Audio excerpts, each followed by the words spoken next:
akụkọ ifo, ya bụ Igbo folk tales. Akụkọ ifo na-akụzi ezi omume. Gịnị bụ akụkọ ifo? Ọ bụ akụkọ ekere uche nke na-agbado ụkwụ n'ihe eme ya eme. Ọ na-agbadokwa ụkwụ na agwa mmadụ, agwa anụmanụ na agwa ndị mmụọ. Akụkọ ifo bụ usoro ndị Igbo si akụziri ụmụ ha ma na-azụlite ụmụ ha n'usoro ebimụndụ, omenala nakwa nkwenye ndị Igbo. Akụkọ ifo bụ akụkọ ọdịnala nke bidoro n'oge gboo, nke gbadokwanụrụ ụkwụ n'ala mmadụ, ala anụmanụ na ala mmụọ, nke sikwa n'ebe ahụ akụziri ụmụaka ihe maka ezigbo omume.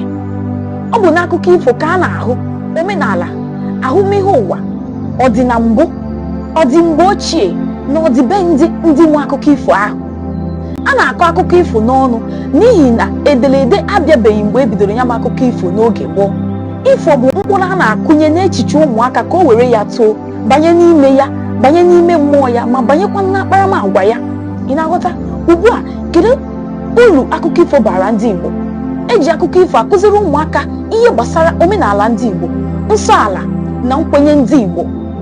Eji ya eme ka ụmụaka mara na alụrụ ala adịghị mma.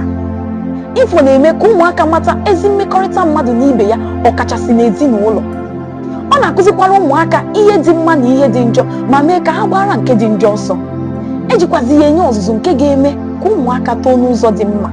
Ngwa ugbu a, kedu ihe mere akụkọ ifo jizi ala n'ike ka ọ bụ na ọ laa na kpamkpam n'ala Igbo?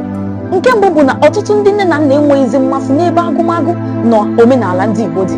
Nke a mere na ha anaghịzi ewepụtara ya oge ịkụziri ya ụmụ ha. Ị na-aghọta? Nke ikpeazụ, Igbo enweghịzi mmasị n'ebe asụsụ Igbo dị. Ọtụtụ ndị Igbo anyị enweghịzi mmasị n'ebe ịsụ asụsụ Igbo dị. Ngwa ka ndị oge ugbu a, gịnị ka ị chere ga-eme ka mmasị ịsụ asụsụ Igbo na mmasị ịkọ akụkọ ifo bụrụ nke ga-agbagolitekwa elu ọzọ? Zaa m ya n'akara ọ bụ ozi ka m wee matakwa ihe bụ ụsa gị. O, ka emesịa.